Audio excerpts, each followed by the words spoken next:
let's talk about what the Bible tells us about being fair to everybody. And I'm going to read you from James chapter 2, verses 2, 3, and 4, where we read this.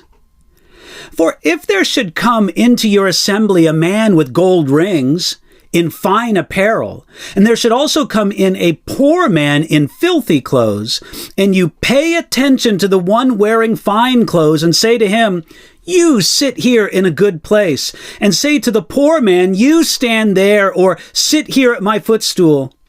Have you not shown partiality among yourselves and become judges with evil thoughts? Now, notice here, James speaks of the situation that if there should come into your assembly a certain kind of person. In the ancient Greek that this letter of James was originally written in, assembly here is literally synagogue. It was the name for the Jewish meeting place. James called a Christian meeting place a synagogue, and that shows that he probably wrote his letter before Gentiles were widely received into the church. You see, at the time that James wrote, most Christians came from a Jewish heritage. By the way, this is the only place in the New Testament where an assembly of Christians is called a synagogue. Now, when Christians met, there was to be nothing marking the difference between those who were higher and those who were lower.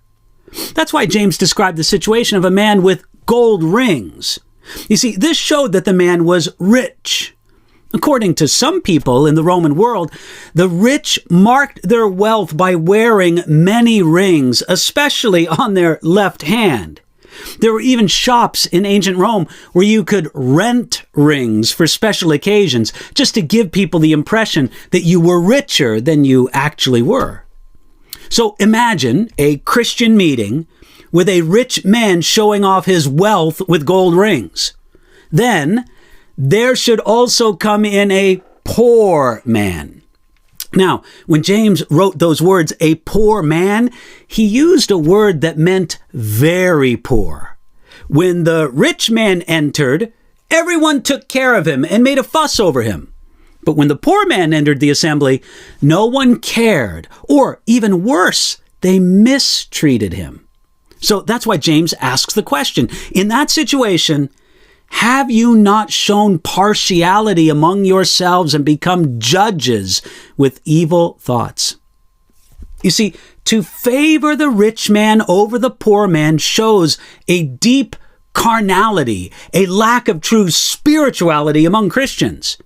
Their evil thoughts were evident through their unfair actions. You see, to show partiality shows that we care more for the outward appearance than we do for the heart. 1 Samuel chapter 16 tells us that the Lord does not see as man sees, for man looks at the outward appearance, but the Lord looks at the heart. To show partiality also means that we misunderstand who is important and who is blessed in the sight of God. When we assume that the rich man is more important or more blessed by God, then we put too much value in material riches. To show partiality also is evidence of a selfish streak in us. When we favor the rich man over the poor man, it's really because we think we can get more from the rich man. He can do favors for us that the poor man probably can't.